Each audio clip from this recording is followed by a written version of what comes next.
as you said, is based on the novel by Sarah Gruen of the same name. And it stars Reese Witherspoon and Robert Pattinson playing the kind of lead characters. And the main character is Robert Pattinson, who plays Jacob.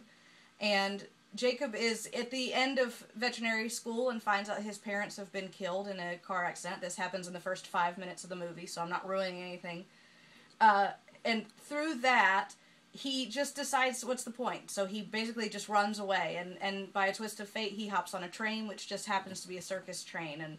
And the story picks up from there, and he meets Marlena, who is Reese Witherspoon's character. And she, of course, is married to Christoph Waltz's character, who is the evil, mean, bad guy or whatever. You can never trust the ringleader.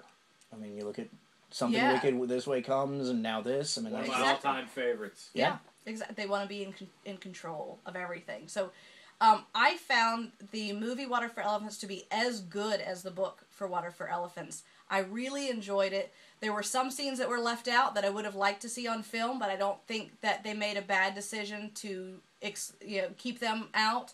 And there were other scenes where there's information revealed through the movie that they changed how it was revealed compared to the book, and I liked it better.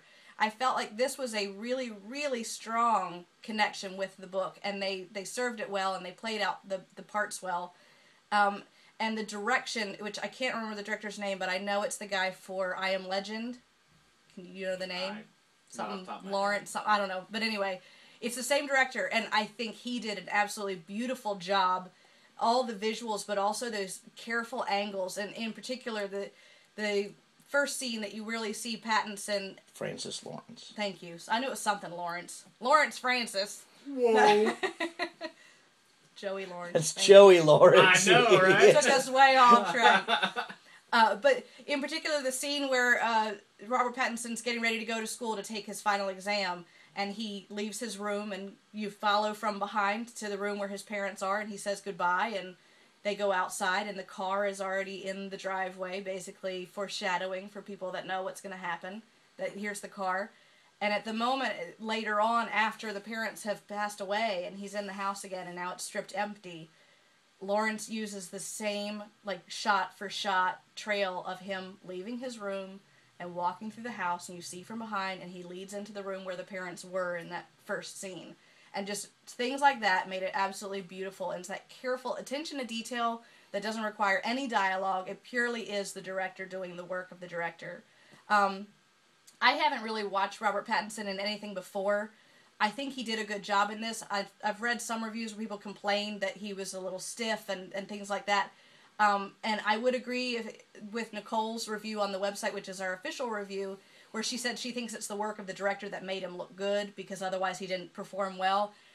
If that's the case, I bought it. So I can't say from any other thing to compare it to whether he did or didn't do a good job.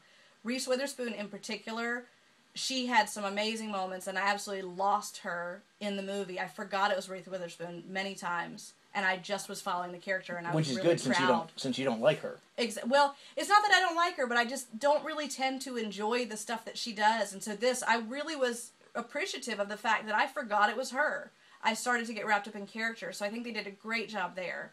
And I thought amazingly well done, and especially with the book, amazingly well done. You don't always get that with the book-to-movie transition. So for me, because the way I felt about it, and I knew I already liked the story, and I was anxious to see whether or not they were going to screw it up in the theater, I'd say 5 stars.